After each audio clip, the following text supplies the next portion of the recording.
বাংলাদেশে গণ অভ্যুত্থানের মুখে ক্ষমতা হারানোর প্রায় 6 মাসের মাথায় অন্তর্বর্তী সরকারের বিরুদ্ধে বড় ধরনের রাজনৈতিক কর্মসূচি ঘোষণা করেছে আওয়ামী লীগ।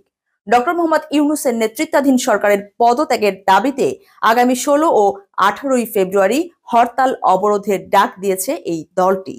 নিজেদের দাবির পক্ষে জনসমর্থন আদায়ে আগামী 1 ফেব্রুয়ারি থেকে পরবর্তী 2 সপ্তাহ সারা দেশে লিফলেট বিতরণ ও বিক্ষোভ সমাবেশ পালনেরও ঘোষণা দেওয়া হয়েছে আওয়ামী লীগের পক্ষ থেকে।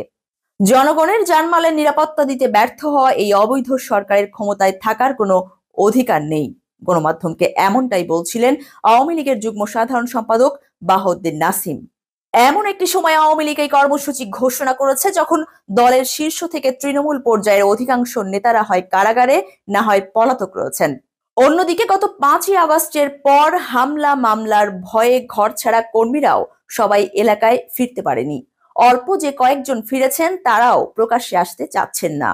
এই অবস্থায় আওয়ামী লীগ কিভাবে হরতাল অবরোধের মতো রাজপথের কর্মসূচি পালন করবে এবং সেক্ষেত্রে তারা কতটুকু সফল হবে সেটি নিয়ে প্রশ্ন দেখা দিয়েছে। এদিকে আওয়ামী লীগ হরতাল অবরোধ পালনের চেষ্টা করলে সেটি প্রতিহত করা হবে বলে গণমাধ্যমকে এরই মধ্যে জানিয়েছে বৈষম্য বিরোধী ছাত্র আন্দোলনের নেতারা। এর আগে নূর হোসেন দিবস উপলক্ষে গত 10ই নভেম্বর দলীয় কর্মসূচি ঘোষণা করেও শেষ পর্যন্ত রাস্তায় নামতে পারেনি আওয়ামী লীগ। পাল্টা কর্মসূচি দিয়ে সেদিন মাঠ দখলে রেখেছিল বিএনপি, জামায়াত এবং বৈষম্য বিরোধী ছাত্র আন্দোলনের নেতাকর্মীরা।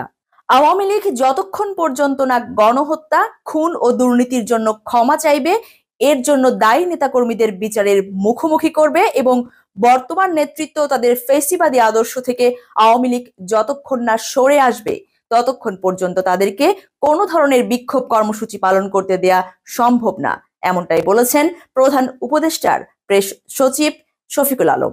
5ই আগস্ট শেখ হাসিনা সরকারের পতনের পর সাংগঠনিকভাবে রীতিমতো বিপর্যস্ত হয়ে পড়েছিল আওয়ামী লীগ। শীর্ষ নেতাদের একটি অংশ জেলে, বাকিরা পলাতক। এই অবস্থায় নেতৃত্ব শূন্যতায় চরম দিশেহারা তৃণমূলের নেতাকর্মীরাও বাড়িঘর ছেড়ে আত্মগোপনে চলে যান। কিন্তু গত কয়েক মাসে সেই বিপর্যয় কাটিয়ে আবারও ঘুরে দাঁড়ানোর চেষ্টা করছে তারা। দেশে বিদেশে আত্মগোপনে থাকা নেতাকর্মীদের মধ্যে এরই মধ্যে যোগাযোগের একটি নেটওয়ার্ক তৈরি হয়েছে। তৃণমূলেও কেউ কেউ এলাকায়ও ফিরতে শুরু করেছেন। অন্যদিকে দ্রব্যমূল্য, আইন শৃঙ্খলা সহ বিভিন্ন ইস্যুতে অন্তর্বর্তী সরকারের প্রতি সাধারণ মানুষের এক ধরনের হতাশা ও অসন্তোষ দেখা যাচ্ছে বলে মন্তব্য করেছে দলটি।